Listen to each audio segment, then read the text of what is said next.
Welcome to the Specks of Fuel podcast with Maddie and Steph. I'm Steph. And I'm Maddie. And we're here for our first 2020 YouTube channel video. Are you stoked? I am very stoked. And we're pretty festive today. We got some 2020 glasses on for bringing in the new year. Yeah. They're really hurting my eyes though. You can take it off. It's okay. It was for an effect, but you can take them off if you want. I'm going to keep mine on.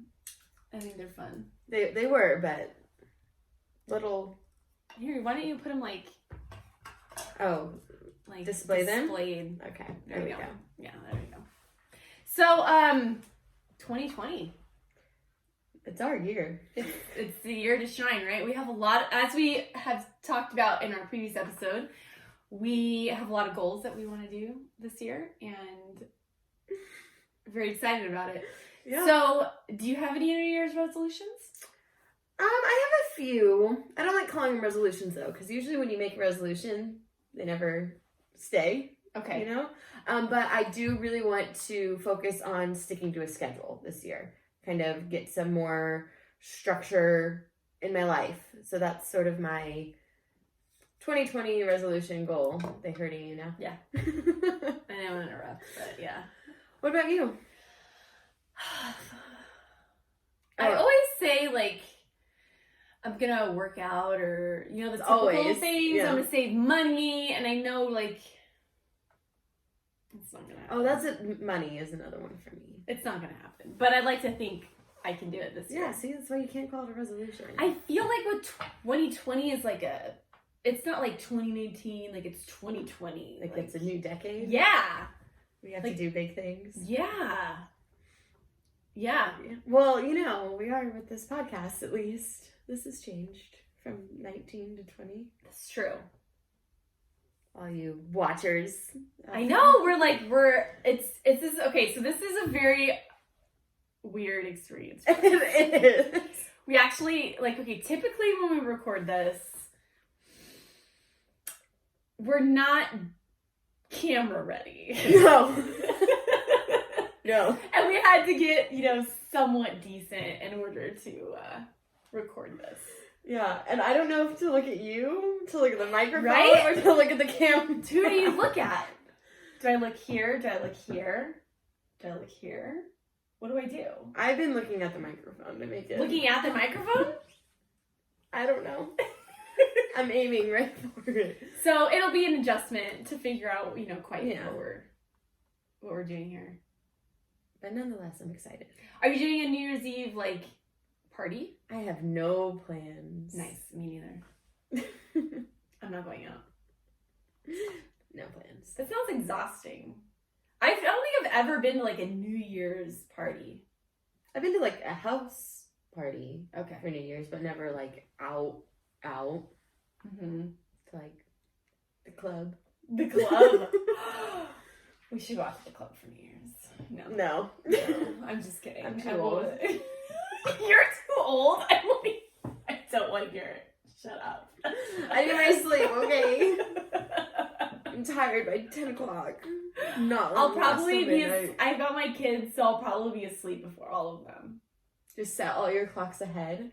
I've heard people do that. That's an excellent They idea. set all their clocks ahead in the house, but they have iPads and phones and stuff. So you have to. Oh, yeah, it's so hard now. Be careful. But yeah, I have a not a digital clock, a real clock, battery powered one. An analog?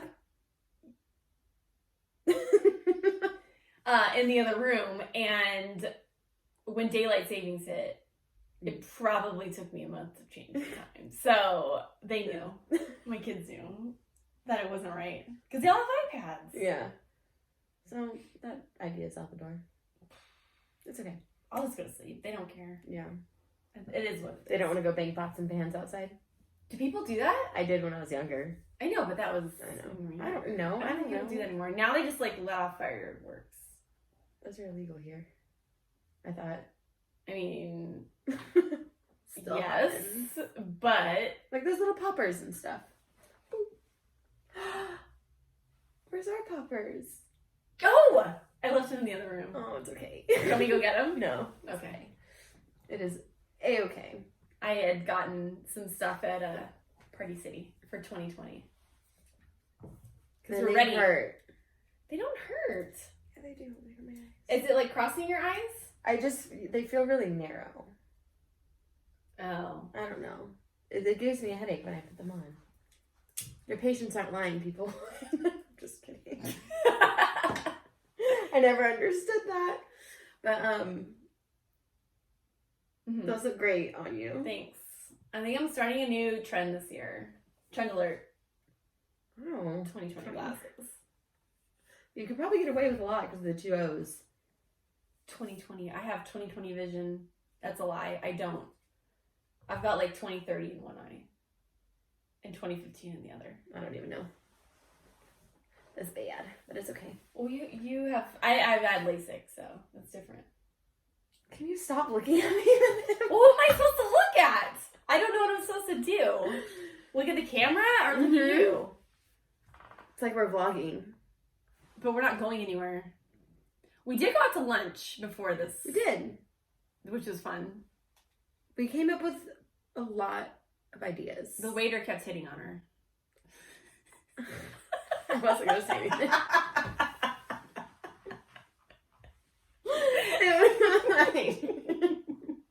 It's true. Anyways, so for today's topic, we're going right into it. I think we're going to go right into it. Because I want to talk about lunch. What are we talking about today? Oh, you got the notes over there. Education for your staff, office staff. So, we were looking in this December 2020 magazine, and I love these surveys they do. They had one not that long ago about Careful hitting. Oh, sorry. I sometimes forget that it's an actual podcast and I'm like into the camera, but then I remember it's a podcast. Anyways, so 2020 does a lot of surveys and stuff, and they had one recently about like what people want from their lab as far as lab education.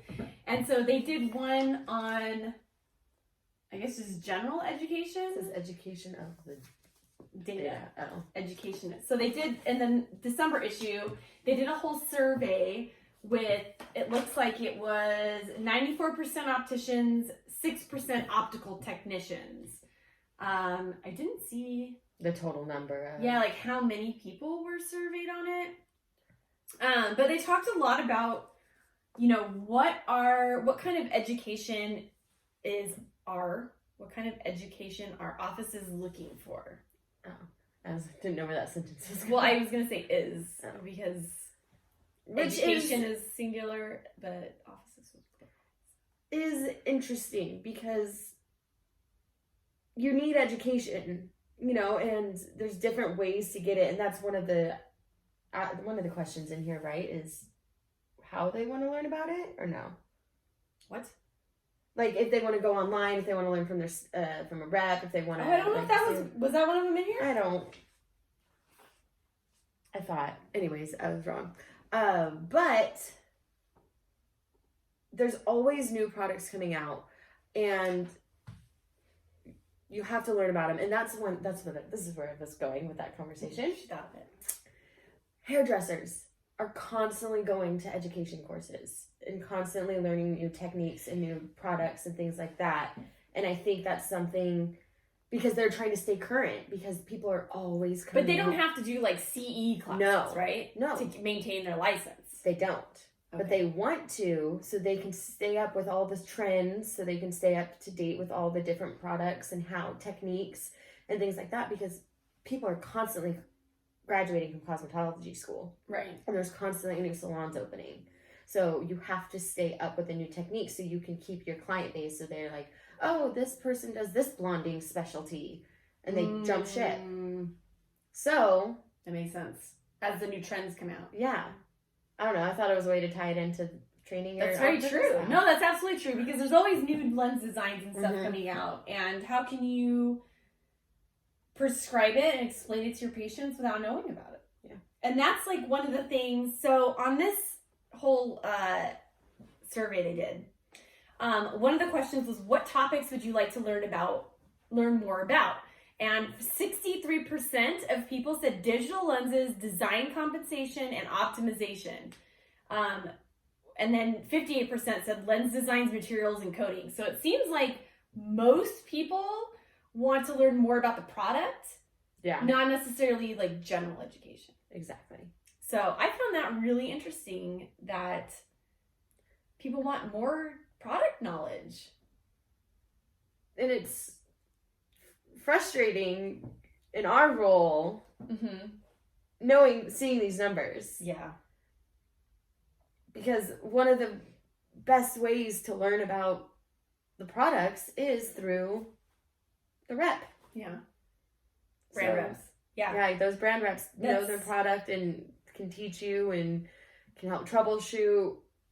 They're a really good source. And so being educated by them, they know their products, whatever it be, coatings or designs. Because that was the top one, was digital lenses. Learning about product. Yeah. Surprisingly, 54% said blue light they want to learn about. Which it's becoming a big thing, especially with patients, is the blue light. I feel that a lot of patients ask for blue light protection too. Yeah. It's another little graph on there. I don't know, hold on, I'm looking. These are like contact lens stuff. Learning more about which topic would make you a better optician. Most popular answers were new lens designs, lens technologies, eye health and disease, blue light, digital lenses, prism, help with business, selling, and troubleshooting. So, I talk a lot too about, just selling techniques for patients and, doing things like troubleshooting and stuff like that. Because it's, especially when you work for a brand and you hear about like typical troubleshooting issues, it's easier to kind of narrow it down when it's something that I hear, like, oh yeah, I hear that one a lot. Like, this is the easy fix for it or whatever.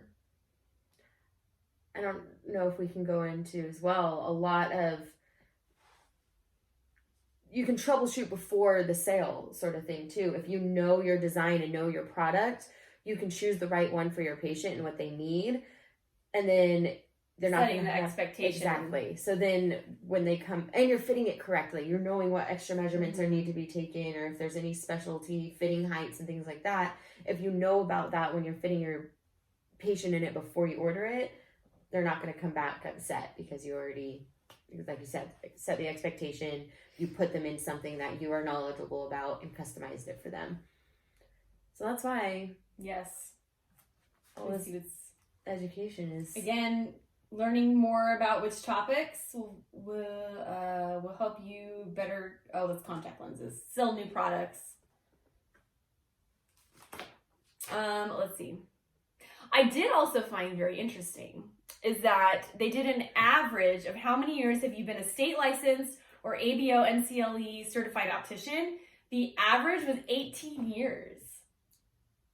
That's a long time. That's a long time. There are a lot of, it's interesting that people that have been around for so long, one, are even doing these surveys. And two, that, what are you trying to say? Well, after, 15 years, you're kind of just like, whatever, Yeah, okay. Right? Yeah. Like, who cares? Been there, done that, got it. I don't know, I found that really fascinating, that, especially because so many people, when they get into this industry, don't tend to leave. No. Like, they really get most people are into passionate this about industry, too. I know. Most people seem to be, passionate about it.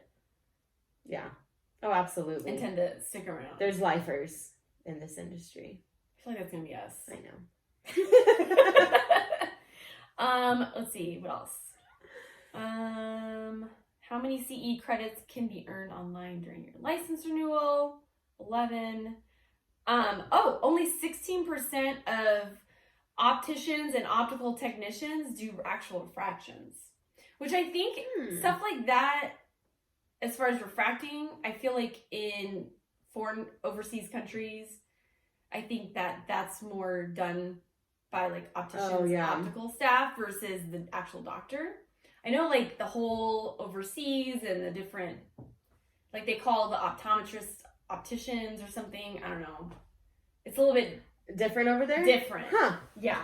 So that was refracting was always one thing I really wanted to learn how to do because I just thought it was cool. Yeah. And I thought that would be a cool like skill to have, but I think at the end of the day it goes to the optometrists. Yeah. But I don't know. I never found it. But it's nice to know like there's still majority of opticians, optical staff do not do refractions. It's mostly the doctors. How interested are you in learning more about eyeglass final inspection, lens verification, and troubleshooting? 38% said very interested and 48% said somewhat interested. So, I mean, there's always something to learn about, you know, as we get more new opticians in this industry. Like most people, I don't have a statistic, but I would assume that most people that get in to this industry didn't go to school for it. No. And it's more on the job training. And, you know, having that training on how to do troubleshooting and final inspections, verification, stuff like that. Somebody's got to teach them how to do it. Yeah, and to add to that too, sometimes there's little things here and there that you just pick up over the years as well. Like, I'm thinking of like final inspection. I'm like, oh, there's one thing I should have checked for, and I learned a year or so down the road instead of because when you're first starting off, it's, you know, check the prescription, check the PD, make sure there's no nicks and things in the glasses. But then when I became more experienced, I'm actually checking the corridors and just different little things. So throughout the years, you start learning different ways to do things. And I think when you start talking to other people and other opticians, that you'll get those ideas. And like Steph said, troubleshooting too. Sometimes there's a common mistake or a common fix, and you can find that easy. You hear a complaint and you automatically think like, oh, it's probably this. Yeah, and so then just getting those education trainings on troubleshooting and things like that, you're going to find those quick fixes instead of having to sit there and analyze this lens crazy, you know, I remember dotting it every single pair of glasses and doing all these crazy things when it might have been something super simple. But you just needed a little more wrap or something. Yeah. A little less wrap. Well, what is it? Panto? Just add the Panto and it fixes. Panto on there. Doesn't that usually fix everything? I think so. Just throw a little Panto. You're good. Oh, goodness. Oh, another thing that I found very interesting in this article. I always find these really interesting. I feel like I say that like 100 times, but I'm usually surprised still, because it's like one of those things where it's like, I think I know what's going on, but I don't know 100%. And then I see like concrete data and I'm like, it's totally what I thought. That whoever makes the decisions in the office. Oh, yes. As far as what brands to choose or, you know, buying frames, like who makes those decisions. Normally you would assume that it's the owner doctor. Which, I mean, owner's typically the doctor. But actually 33% of offices have the office manager. It's the one that makes those decisions.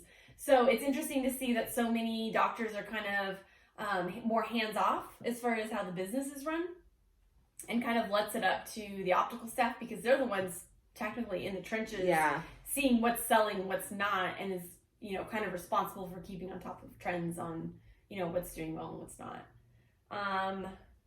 And 36% of the people that they surveyed worked at an independent office. So there are others such as big box retail, independent, OD-owned multi-locations, chain retail, medical practice, or an optician-owned are the kind of round out the rest of the group. Majority is going to be the independent OD offices. Single location. So I think there's a rule in California where you can only own 3 practices or something. You're asking the wrong person. Something like that. Like there's I know limit. we do limit certain things, and I'm sure there's a loophole on that. But oh, I'm sure. I don't know what it is. I think for independent ODs, like I think there's like a 3. Well, I know you can only take certain insurances if you have a OD. Like you have to have a doctor. Like independent opticians. Oh, can't. Yeah. I know that rule. Optician-owned ones can't take insurance or something. I don't know. It's so... Oh. Is there There's a number of how many people were surveyed, which was 301. That's a good amount. That is a pretty good data collection. I would like them to contact me for their next survey. You may have gotten it and just put it in your spam folder. Well, I don't know. 301 people were surveyed for this. So I'd like to think it was probably across the United States. It's pretty healthy. Are you yawning right now? Yeah. I'm good. We're good.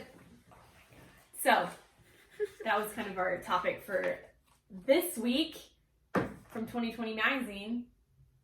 Education. Yeah. Should we take a break? Mm-hmm. Okay, we'll take a break and then we're going to come back with our Reddit question and optical sales tip. All right, I'll just leave. And we're back with the Reddit question of the week.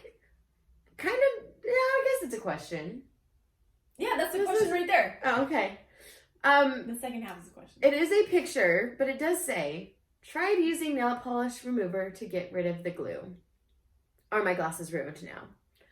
So this person somehow got glue on their lenses. I'm going to describe this for you. Their frame probably broke. Probably around, when I it like broke. that she's totally assuming this whole situation. Go ahead. Totally assumed. None of this was given. It literally just said, I use nail polish remover on glue. Are my lenses ruined? That was the whole thing. And a photo of the lenses. Well, for the podcasters. So what do you think happened to this person? I think that their frame broke around the lenses. Mm-hmm. And it was a plastic frame.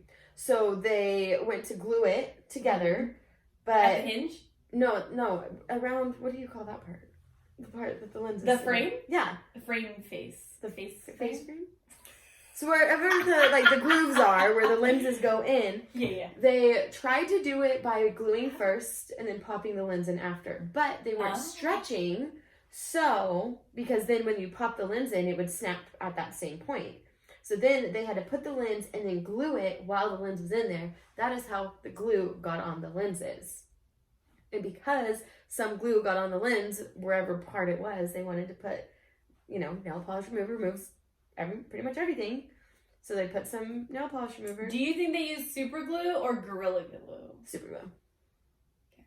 Okay. And so that is how acetone got on the lenses. And are they ruined now? Absolutely. No going back. You should tell them to put toothpaste on it. That was a tip I got from something. I've seen that before on those BuzzFeed things where it's if you have scratches, put toothpaste on it. It's why? It's an abrasive. Yeah. Well, it was putting bananas on CDs when they were scratched. What? I never heard that. When you were younger, CDs when they were scratched, if you rub a banana. I think it was put highlighter on it. I heard the bananas. You had heard highlighter? That the highlighter would fill in the crack. The banana was supposed to fill in the crack. Banana? That goes bad though. I don't know. That's what I heard. But anyways. Wow.